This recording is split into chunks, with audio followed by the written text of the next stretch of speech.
सारा प्रणाम। सहारा से जुड़े हुए हमारे कर्तव्योगी साथीगण और सहारा से जुड़े हुए हमारे तमाम निवेशकर्तागण का एक बार फिर से हार्दिक अभिनंदन, स्वागत है। कुछ थोड़ा सा अंतराल हो गया आपके बीच बात रखे हुए। समाधान केवल 2 कदम दूरी पर है। इसको समझने का प्रयास आप लोगों को और हमको जरूर करना चाहिए। भले ही हम सबको ये लगता है कि शायद कोई कोशिश, शायद कोई काम नहीं हो रहा है हमारी समस्या के समाधान के लिए, लेकिन पिछले 2 महीने से आपके समाधान के लिए बहुत तेजी से काम भी हुआ है।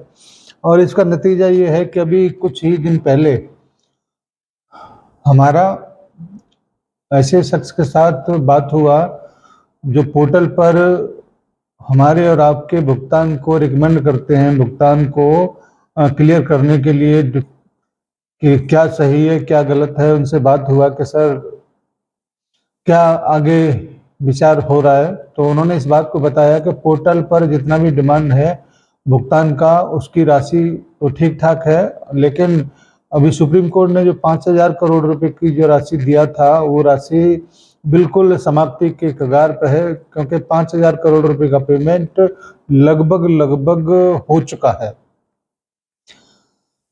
हमने कहा अब आगे क्या दृश्य बन रहा है इसके बारे में थोड़ा सा स्पष्ट करिए। तो उन्होंने इस बात को जरूर कहा था कि भाई आप लोग इस बात को जरूर समझ लें कि सहकारिता मंत्रालय का कोई इस पर ज़्यादा जोर नहीं है, लेकिन सबसे ज़्यादा गाइडलाइंस जो है वो माननीय सुप्रीम कोर्ट के उन रिटायर्ड जजों का है और सुप्रीम कोर्ट का है।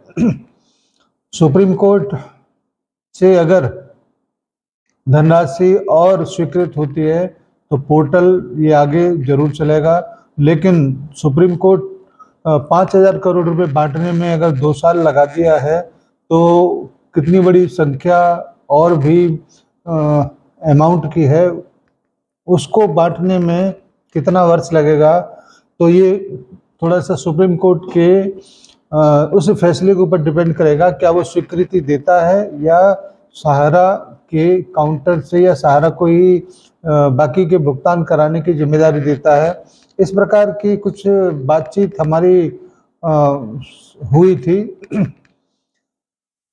तो मुझे लगा कि एक कदम ये बात समाधान का जरूर हो सकता है कि सुप्रीम कोर्ट से जल्दी से जल्दी पोर्टल को लेकर जो सुनवाई शायद 11 अगस्त का है, डेट मुझे पता नहीं है, लेकिन उसका सुनवाई बहुत जल्दी होने वाला है और उम्मीद किया जा रहा है कि सारे परिवार इस मामले में अपने पक्ष को जरूर रखेगा, क्योंकि पोर्टल से शायद भुगतान संभव ही नहीं है।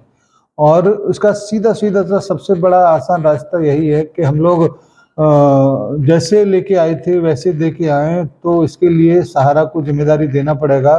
भले ही डायरेक्ट उनके खातों में पैसा ट्रांसफ़र करने की कुछ व्यवस्था की देखरेख करने की जिम्मेदारी सरकार की हो या सुप्रीम कोर्ट की हो, कुछ ऐसी व्यवस्था अगर बने तो ये भुगतान बहुत सुगमता से, बहुत आसानी से हो सकता है, पारदर्शिता से भी हो सकता है। तो एक कदम तो ये समाधान का बन सकता है। दूसरा कदम है माननीय सुप्रीम कोर्ट का वो जो बहुत महत्वपूर्ण हिस्सा है कि सुप्रीम कोर्ट में जिस मध्यस्थता को लेकर कुछ चीज़ें वहाँ पर गया है, उसको नया बेंच जब गठित होगा तब उसको उसके बारे में बताने के लिए या उसको जज करने के लिए जब 3 जजों का बेंच उपस्थित होगा तभी उसके बारे में कोई समाधान निकलेगा।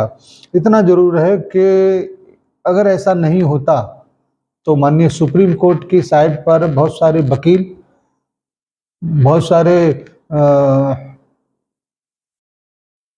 जो तमाम मोर्चा हैं, कुछ न कुछ उसमें एआई के माध्यम से लगाते हुए कुछ न कुछ हलचल पैदा करते ही रहते, लेकिन 3 अप्रैल से वो पूरी तरह से ठप है।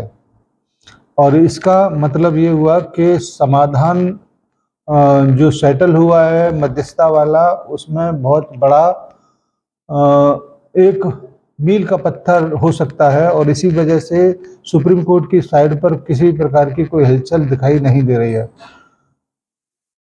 हम इस बात का भी पूरा विश्वास रखते हैं कि माननीय सुप्रीम कोर्ट जैसे ही इस मामले को लेकर बैठेगा, आपकी जितनी भी इंतजार आप लोगों ने किया है उसका स्थायी समाधान जरूर देगा।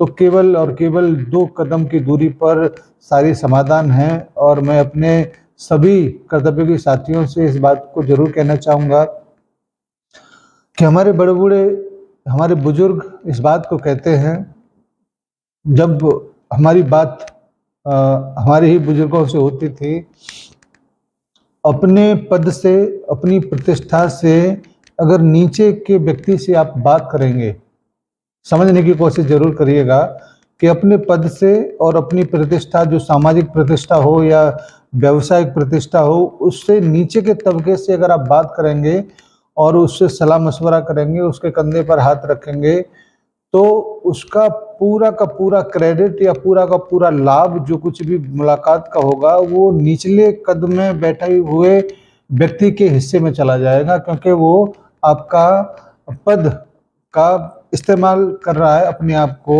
आपकी बराबरी पे लाने के लिए। इसीलिए हमेशा अपने पद से ऊपर के व्यक्ति की अपनी प्रतिष्ठा जितना आपका है उससे ऊपर की प्रतिष्ठा के व्यक्ति के साथ में उठना बैठना और आपका विचार विमर्श वहाँ से होना चाहिए, जिससे आप भी उस कैडर पर या उस पद पर या उस प्रतिष्ठा को प्राप्त करें जो आपसे ऊपर का है।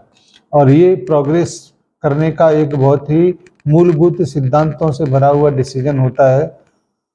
इसको मैं यहाँ पे क्यों कह रहा हूँ, इस बात को भी आप लोगों को समझने की ज़रूरत है। इसको इस वजह से कह रहा हूँ कि बहुत सारे लोग अपने सोशल मीडिया के हैंडल से सहारा के विरुद्ध काम करने वाले जो चंदाखोर हों, आंदोलनकारी हों, उनके नाम, उनके वीडियो, उनकी पोस्ट को जब अपने हैंडल से पोस्ट करते हैं तो आपकी प्रतिष्ठा को वो इस्तेमाल करते हैं। जो व्यक्ति उनको नहीं भी जानता होगा, आपके माध्यम से वो व्यक्ति उनको जानने लगा, तो इसका मतलब ये हुआ कि वो आपका इस्तेमाल कर रहा है। आप जितनी बार लोगों को, ऐसे लोगों को जो नेगेटिव है, उनको अपने हैंडल से पोस्ट पर डालेंगे, वो निश्चित रूप से वो उनके लिए फायदेमंद होगा, आपके लिए नुकसान वाला होगा। भले ही आप इस बात को सोचते होंगे कि हमने इस बात को डाला तो शायद उनकी बदनामी हो जाए या कुछ ऐसा वैसा हो जाए। नहीं, ऐसा वैसा कुछ नहीं होगा, बल्कि बहुत सारे लोगों के माध्यम से आप उनकी पहुंच बना दे रहे हैं।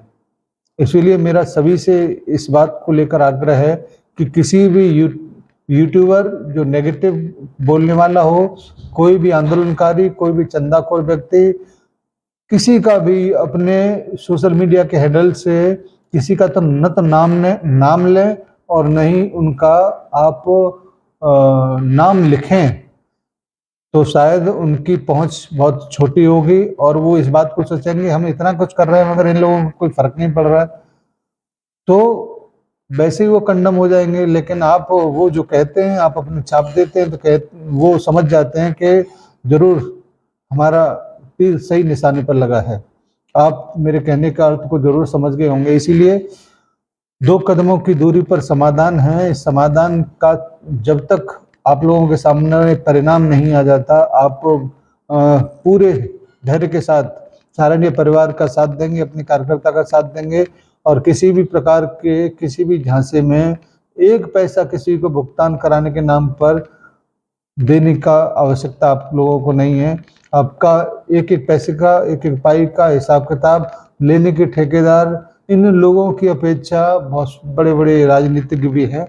कृपया सावधान रहें और अपने पैसे को माननीय सुप्रीम कोर्ट के आदेश तक इंतजार करें। धन्यवाद सभी को। छोटी सी मीटिंग के लिए आप लोगों का सादर धन्यवाद। और एक बार फिर से कहेंगे कि भुगतान निश्चित रूप से सारण्य परिवार जीवित है तो जरूर होगा। अगर आप सारण्य परिवार के पीछे पड़कर उसको बंद कराने की कोशिश करेंगे, कभी कोई कीमत पर भुगतान नहीं हो पाएगा। इसलिए सहारा का जीवित रहना बहुत जरूरी है, सारण्य परिवार के कार्यकर्ता का जीवित रहना बहुत जरूरी है। कोई किसी को मारकर कभी किसी का फल नहीं मिल पाया है। इसीलिए हम और आप हमेशा सारिणी परिवार के साथ खड़े हों। धन्यवाद सभी को। सादर सारा प्रणाम। निवेशक साथियों को सादर नमस्कार। जय हिंद। सादर सारा प्रणाम।